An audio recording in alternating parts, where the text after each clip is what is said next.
Good morning.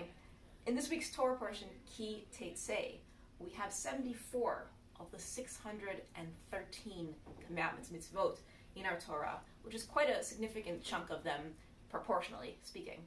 And these mitzvot primarily relate to interpersonal issues, some of which are a bit controversial and have to do with identity politics, and we are not going to touch that with a almost 2-foot pole today. Instead, we're going to talk about one very meaningful mitzvah of those mitzvot, which is called prika. It refers to when you see the donkey of your friend struggling under its load, you're commanded to go and assist it, to help unload it. We can't ignore it. We have to go forward and help this donkey. Rashi has a beautiful explanation that hitalamta means once we see the suffering, we can't pretend we haven't seen it. We can't unsee the suffering. What an important lesson. And although donkeys might not be our primary mode of transport anymore, we can extend this principle to many other important facets of our contemporary lives. So the 19th and 20th century Polish-Lithuanian ethicist, Rabbi explains that back in the day, we're assuming the donkey's carrying its usual load of building materials or whatnot, but that imagine if the donkey's carrying something like food, basic sustenance for a city. Of course we'd rush to help it if it's struggling. All the more so if it's carrying medicine for a plague-ridden city. Now, I want to take this one step further. The biggest loads that we carry, I would argue, are not necessarily physical loads, but emotional ones, situational ones. In a nutshell, others' physical needs, their emotional burdens, are our spiritual challenges, our spiritual obligation. It is incumbent upon us as ethical Jews, when we see a moment of struggle, to step forward, not only to bear witness, but to intervene.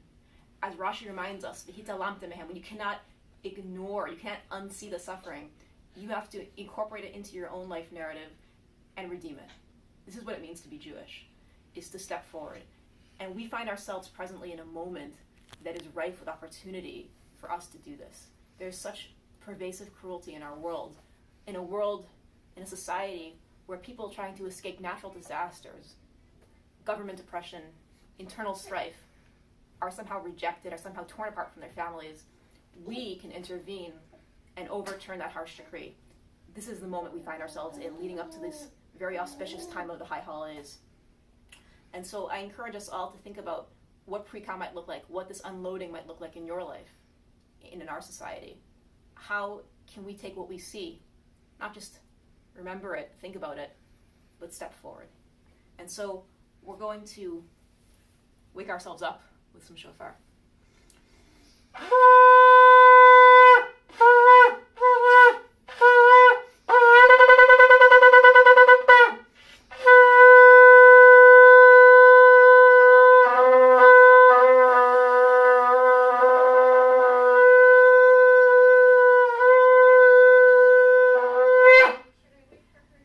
Everyone Shabbat Shalom, and just a reminder that this Sunday is the annual barbecue here at Beth El at noon, and we're going to pray for rain because we don't want a certain rabbi to have to go in the dunk tank.